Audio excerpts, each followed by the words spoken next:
بسم الله الرحمن الرحيم. صلى الله عليك يا رسول الله وعلى أهل بيتك المظلومين. السلام على المغسل بالدماء، السلام على محتوك الخباء، السلام على شهيد الشهداء، السلام على غريب الغرباء، السلام على قتيل الأدعياء. السلام عليك يا أبا عبد الله وعلى الأرواح التي حلت بفنائك.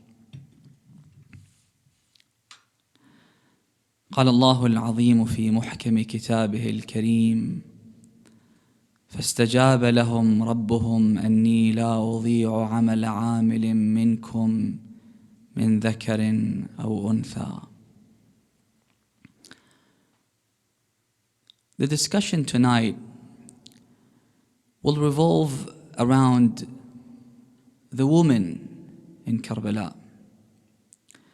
There is a lot of discussion about the number of women that were present in Karbala, their identity, and the role that they played.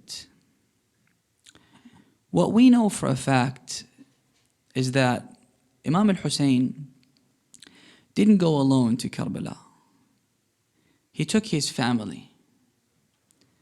And it only makes sense to do so, because initially he went to Mecca and he stayed in Mecca for 3 months before going towards Kufa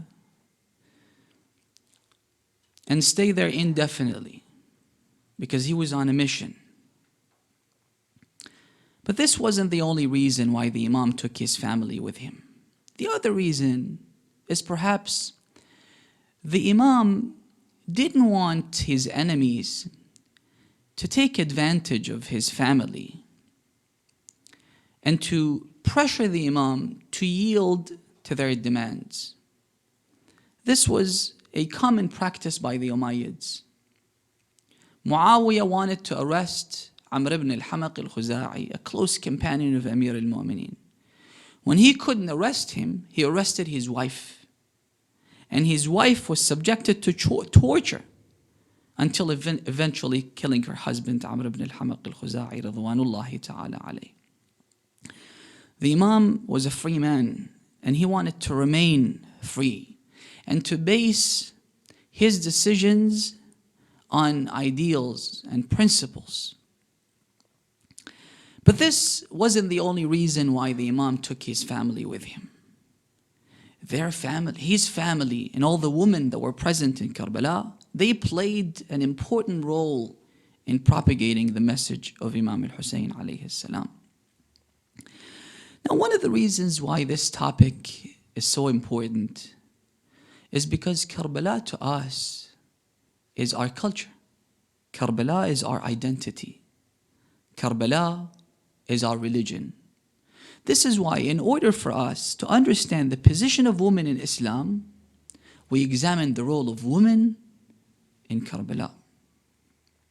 And also because there's this impression that some even Muslim women have about Islam, placing restrictions on women, limiting their ability to maneuver, to make any accomplishment in life.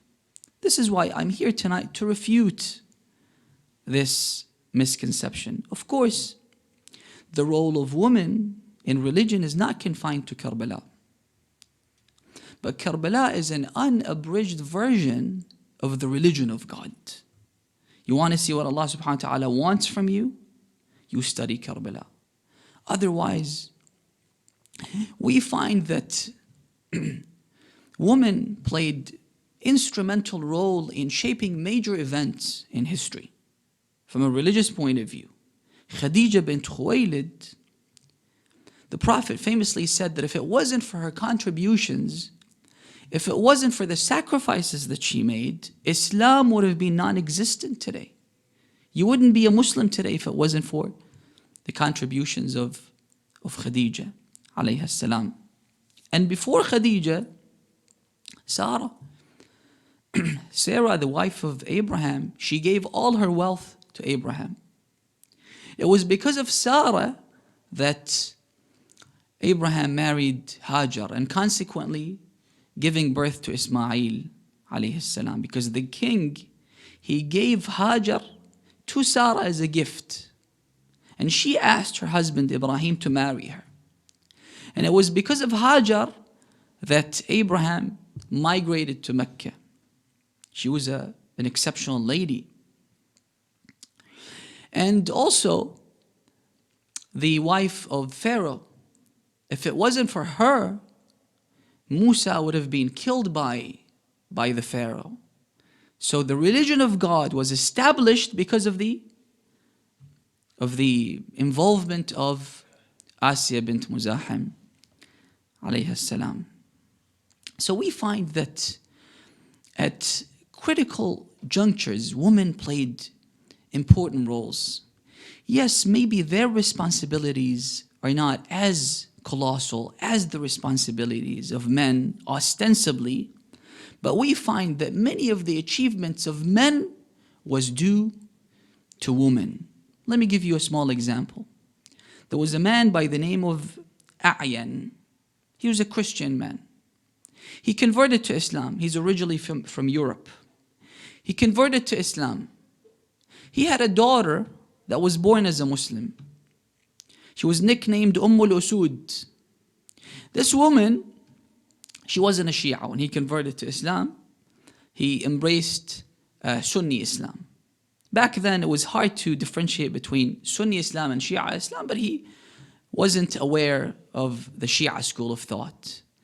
So his daughter, al-Usud, she had a debate with a man called Abu Khalid al-Kabuli, who was a very close companion of Imam Zayn al-Abidin, one of the Hawariyin of Imam Zayn al-Abidin. He managed to convince her to become a Shia. When she embraced Shia Islam, she had 10 brothers. 10 brothers. She managed to convince all of them to embrace Shia Islam. Who were the brothers of al-Usud? Zurara ibn A'yun, Bukayr ibn A'yun, Himran ibn A'yun. Imam Sadiq says that if it wasn't for the likes of Zurara, lamuhq ad-din, these were the ones that propagated the message of Imam Sadiq. You are now a Shia because of Zurara, because of Himran, because of Bukayr. Now who made them Shias was the sister of the A'yun brothers, the 10 brothers. They all became a Shia. So let's take a look at some of the examples to be acquainted with some of the roles that these women played in Karbala on the day of Ashura. There was a woman called Delham bint Amr. You probably don't know the woman, but you know her husband. This woman was married to this guy who wasn't a Shia. If anything, he did not like Imam al-Hussein and Imam Ali and Imam al-Hassan alayhim as-salam. He was in the city of Kufa. But because of the toxic environment, he left the city of Kufa. Why? Because he didn't want the Imam al-Hussein, to come to the city, and then he needs to take a stance either with or against Imam al-Hussein alayhi salam, because the circumstances were very polarized. You either had to be with or against Imam al-Hussein. So he left the city of Kufa. But he happened to camp at a location where Imam al-Hussein alayhi salam was camping on his way to Kufa. So when the Imam heard that this man is camping in that location, he sent his messenger to invite him to his tent. The Imam wanted to speak to him. Why? Because the Imam was on a rescue mission. He wanted to rescue the people. So the man was eating. He was sitting with his wife. While he was eating, when the messenger came, inviting him to go to the tent of Imam al-Hussein. Why? Because Imam al-Hussein wants to speak to him. He was reluctant to see the Imam. Initially, he refused to see the Imam. This is when his wife got involved. Now, usually a wife has a lot of influence on her husband. Why? Because she knows all the ins and outs. She knows the weaknesses and the strengths. This is why we are encouraged to get married at a young age. Why? Because when you're not married, the shaitan will take advantage of you. You could become a loose cannon because you don't have anyone having an oversight over your life. But when you get married, you have someone that you're sharing your life with. And this someone has full oversight over you. Who you meet, when do you go out, and you'll have to be answerable to your wife. Now, this woman took advantage of her position. She gave him a word of advice. She acted as his external conscience. His conscience was dead. He didn't want to see the master, the youth of paradise.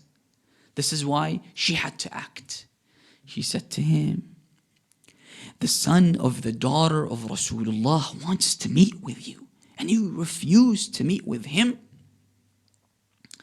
This was a light bulb. Was a light bulb moment for him. She awakened his conscience, even though she knew how toxic the political environment was. She knew that this is not an ordinary meeting. If he meets with Imam al-Hussein, this means he has to take a decision. But nonetheless, she encouraged him to see the Imam. A man comes to Rasulullah sallallahu alayhi wa sallam. He says to him that my wife, whenever I go back home and I feel down or I am worried about something, she says to me, why are you worried? Is it because of the akhirah? Because of the afterlife? May God increase your worry. Is it because of the dunya? The dunya is worthless. So the Prophet said, تِلْكَ مِنْ عُمَّالِ اللَّهِ. She's one of the workers of Allah subhanahu wa ta'ala. Because this is what Allah subhanahu wa ta'ala wants from us. This is the message of the Quran. She's conveying the message of God to you. She's an employee of Allah subhanahu wa ta'ala. So by encouraging her husband, the man went and he met with the Imam. Moments later, he came back and he said to his wife, that's it. I am joining Imam al-Hussein in his mission. And he said to his wife, go back to Kufa. She went to Kufa. She joined her family. But she contributed to the sacrifice of her husband. Who was her husband? Zuhayr ibn al-Qayn. One of the greatest companions of Imam al-Hussein on the day of Ashura. Simple motivation, simple words of encouragement. This is what it led to. The other example is the example of Wahab and Abu Wahab. Some historians think that we only have one Wahab in Karbala, who was a Christian man converted to Islam. He was with his mother and his wife. You know the story. Others think that we have a man by the name of Abu Wahab, who was one of the companions of Amir al-Mu'mineen. Him and his wife, they lived in Kufa. And we have the Wahab family, the Christian family that joined the Imam on the way, that converted to Islam on the way to Karbala when they met Imam al-Hussein alayhi salam, because we have different stories, different accounts of what happened to these people. So most probably we have two different families, but the name is a common name. Wahab and Abu Wahab. Abu Wahab was a companion of Amir al-Mu'mineen alayhi salam. He lived in the city of Kufa. He heard about the Imam's Imam coming to the city of Kufa and camping in the holy city of Karbala. So he said to his wife, because Ubaidullah ibn Ziyad was in charge, he couldn't consult anyone else. He said to his wife that I thought to myself that fighting against these people is more important. This is a priority, more important than fighting the enemies of Islam, because these are the real enemies of Islam. So what do you think? What do you think? She could have said to him that, you know what, if you go, these people will definitely kill you. If you stay, we could get to live. On the other side, we find women that discouraged their husbands mothers that discourage their children from joining or supporting Imam al-Hussein alayhi salam. Sometimes all it takes, especially when it comes to religion and religious affairs, sometimes all it takes is one word to dissuade a person from helping a worthy cause, a religious cause. Because with religious affairs, you need that nudge, you need that push. Sometimes you have people, they want to contribute, they want to give money to this Husayniyah, for example. And one person comes out and says, why give these people? Give to another person. Donate to another cause. He gets the justification. I'll eventually donate. But eventually, this is the whispers of the shaitan. Eventually, you will not be donating. You will not be helping. One word can dissuade you from helping. This is why a man comes to Imam Sadiq alayhi salam. He says to him that I have a friend. He told me, I want to go to Hajj. I said to him, why go to Hajj? You don't need to go to Hajj. The Imam said, you will fall ill for 1 whole year. Why did you dissuade this man from going to Hajj? I mean, if he went to Hajj, Allah subhanahu wa ta'ala would have forgiven his sins. He would have received a lot of thawab. Why do you dissuade people from doing good things? Why? So what was her response to her husband? She said, نعم افعل وخذني معك. Support Imam al-Hussein and take me with you. I want to contribute as well. I want to be there as well. Like Ali ibn Mudahir and his wife, when Imam al-Hussein gave his sermon on the night of Ashura, when he came out, he called his wife. The wife said that we heard a commotion following the sermon of Imam al-Hussein. He said, you know what? Long story short, I've decided to be with Imam al-Hussein and get killed tomorrow, but I want you to go back to Kufa to join your family. She said, Ma ansaftani ya Ali. You're not doing justice to me. You're supporting Hussein. You don't want me to support Zainab. Antum tu'asuna al-rijal wa nahnu nu'asi an-nisa. So the wife of Abu Wahab, she says to him that take me with you. So he takes her to Karbala. He goes to the battlefield. She wants to make sure that he is killed and she is widowed. The level of sacrifice is unmatched. He goes to the battlefield. قاتل دون الطيبين قاتل دون ذرية رسول الله. She holds his garment because she wants to go with him to the battlefield.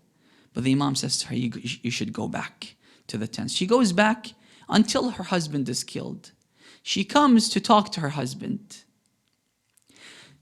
to talk to the lifeless body of her husband, when Umar ibn Sa'd orders his slave to strike her with the arrow, and she was the only woman that was killed in the battlefield. And then you have the mother of Wahab al-Nasrani. His wife was telling him not to go, his mother was telling him to go. Why did he listen to his mother and not his wife? Because he knows that his wife doesn't want to be widowed. So it's out of personal interest that she doesn't want him to go. But his mother should be more protective about his life and his welfare than the husband, than his wife. Now the thing is, mothers, they show a lot of love and a lot of care towards their children. They invest a lot. This is how you would trust your mother. But this woman, she used all the love that she invested in her son to guide him, to direct him to sacrifice his life for Imam al-Hussein alayhi salam. So he goes to the battlefield. His wife tells him not to get killed. His mother says to him, don't listen to her. Fight until you are killed. Inshallah, I'll speak about him. I'll speak about some of the details, maybe not heard that much when I speak about the companions of Imam al-Hussein alayhi salam.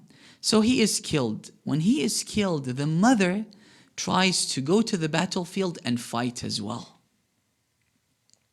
Imam al-Hussein alayhi salam tells her to go back to the tent. What does the woman say? The woman says, Ilahi, la taqta' raja'i. Oh God, I don't want to lose my hope today. I came here to sacrifice my life as well.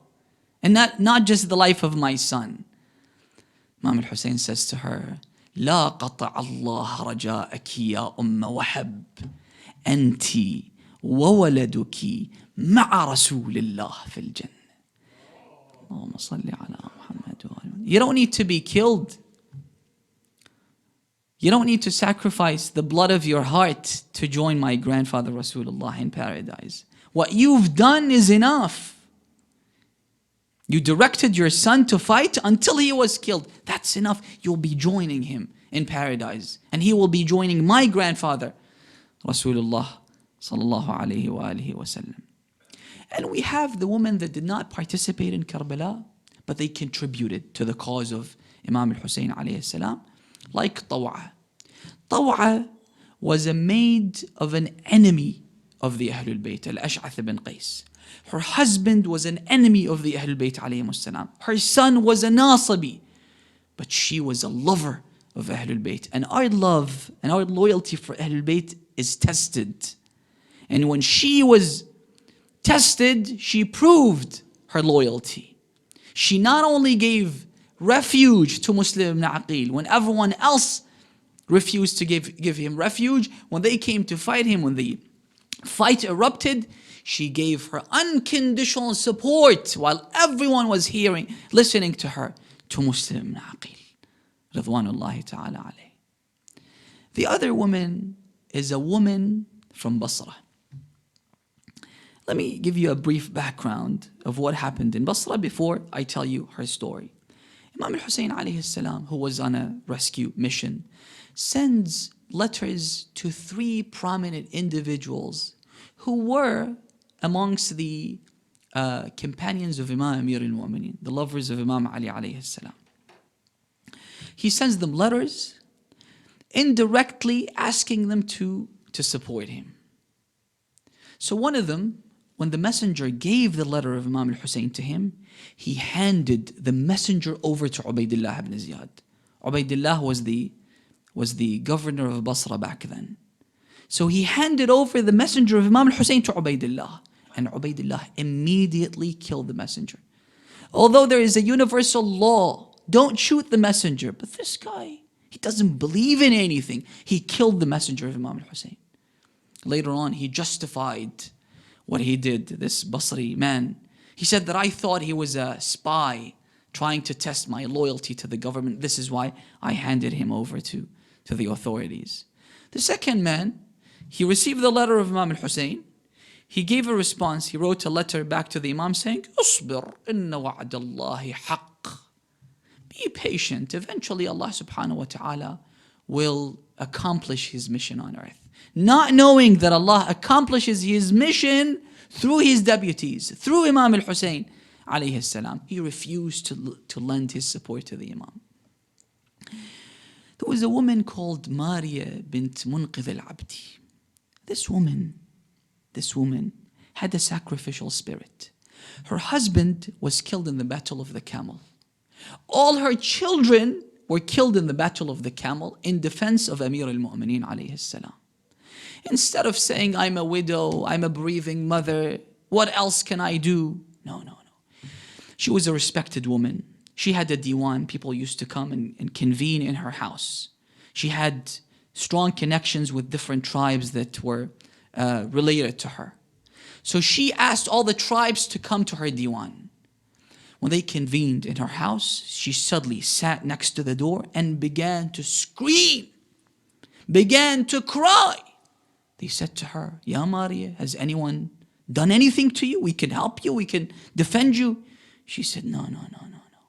Imam al-Hussein is asking for support. And I'm a woman. If I could, I would go and sacrifice the blood of my heart for the Imam. I can't do anything. And everyone is failing the Imam. No one is willing to lend his support to the Imam. The guys didn't know what to say. The authorities were monitoring the situation. Ubaidullah was killing anyone who's actively involved in supporting Imam al-Hussein alayhi salam. This is when one man stood up.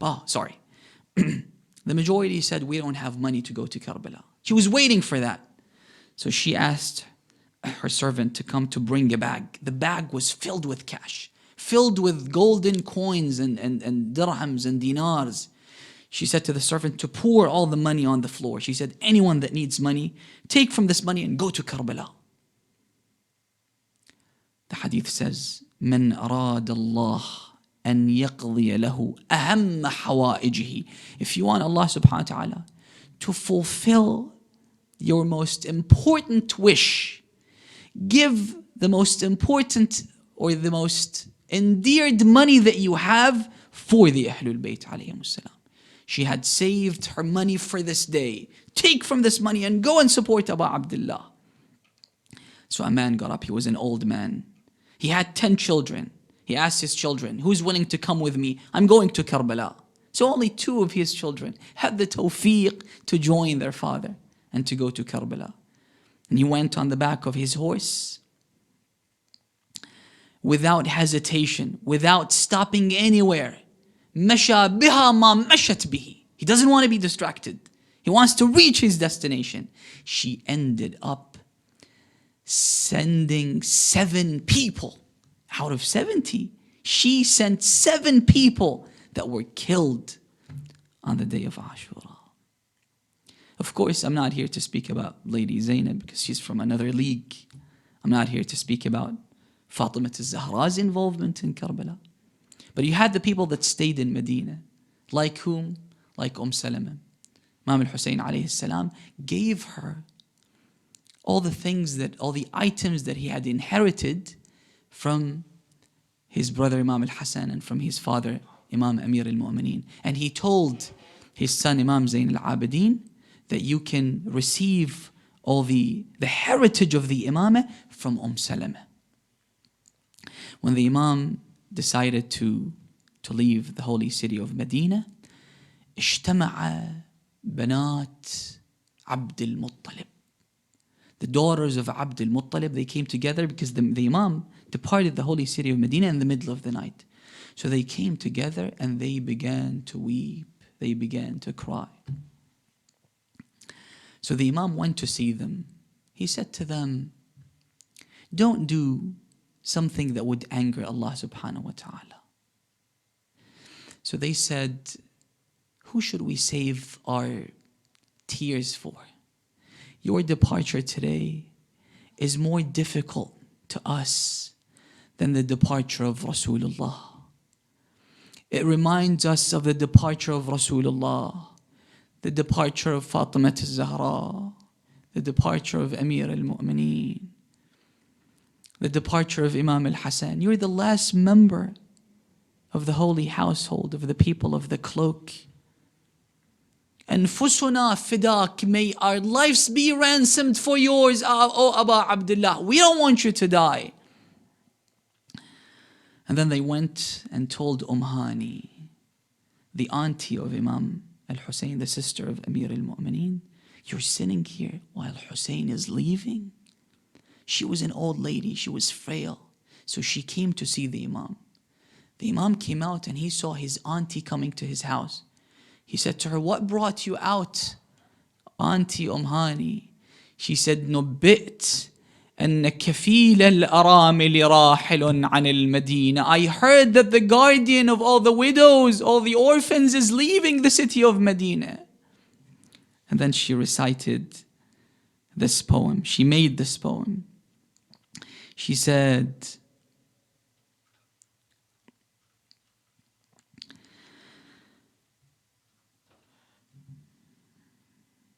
وما هاني وحدها ساء حالها. It's not Hani alone who's upset that you're leaving. خروج حسين عن مدينة جده.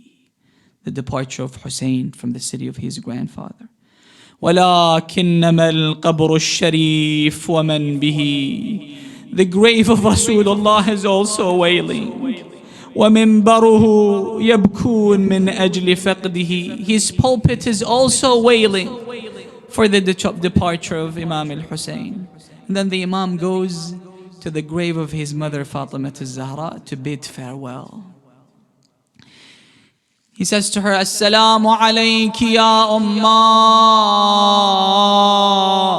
Peace be upon you, O Mother Fatima. حسينك جاء لوداعك. He knows that this word, Husaynuki, will make Fatima al-Zahra respond. Why? Because when he came and fell on the body of Fatima and said, Ana Husaynuki, Kallimini, speak to me, she spoke to her son Hussein. She spoke to her son Imam al-Hasan. حسينك جاء لوداعك وهذه آخر زيارته إياك. Brothers and sisters, no one knows where Fatima is buried. The last visitor, the only visitor of Fatima was Imam al-Hussein. Now when he leaves, there is no one that will ever visit Fatima. This is why the hadith says that he heard the voice of his mother Fatima al-Zahra say, As-salamu alayka as-salam ya madloom al-Umm. Peace be upon you, O oppressed of his mother. وَيَا شَهِيدَ الْأُمِّ, and the martyr of his mother. وَيَا غَرِيبَ الْأُمِّ.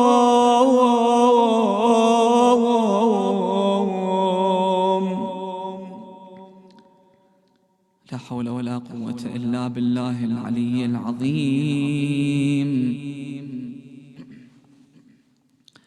اللهم كن لوليك الحجة ابن الحسن صلواتك عليه وعلى آبائه في هذه الساعة وفي كل ساعة وليا وحافظا وقائدا وناصرا ودليلا وعينا حتى تسكنه أرضك طوعا وتمتعه فيها طويلا. اللهم هب لنا رأفته ورحمته ودعاه وخيره ما ننال به سعة من رحمتك فوزا عندك يا كريم برحمتك يا أرحم الراحمين.